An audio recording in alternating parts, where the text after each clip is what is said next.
En fait, j'ai choisi l'économie sociale parce que pour moi, les organisations, les entreprises, la manière dont ils s'organisent, c'est un pouvoir, ils ont un pouvoir extraordinaire de transformer leur environnement, de transformer les gens qui travaillent dans ces organisations-là, puis de transformer aussi les gens dans les communautés où ces entreprises-là sont basées.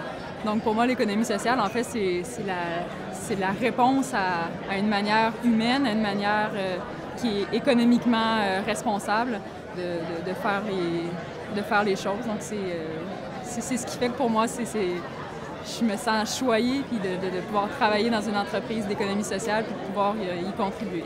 Ce que l'économie sociale apporte concrètement dans la ville de Québec à travers le monastère des Augustines, c'est la possibilité pour les gens de Québec, pour les gens du Québec, pour les gens même à travers le monde, de venir découvrir le patrimoine de la santé au Québec.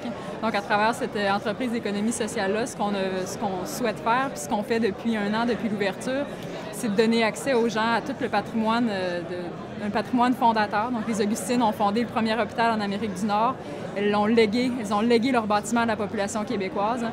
Il y a eu 42 millions d'investis dans le bâtiment. Donc, c'est un lieu qui est exceptionnel, qui a toute une histoire. Puis, plutôt que de figer cette histoire-là, on permet aux gens de venir expérimenter le lieu puis de continuer à écrire notre histoire au niveau de la santé d'une manière holistique. Donc, la santé holistique au monastère, ça se décline d'un point de vue physique, émotionnel, mental puis spirituel. Donc, on donne accès à ce lieu-là sous différentes formes à travers de l'hébergement d'expérience. On a 65 chambres à travers un musée, à travers un restaurant santé, à travers toute une programmation en santé holistique et en culture. Donc, c'est ce qu'on donne aux gens de la région de Québec et de la province de Québec.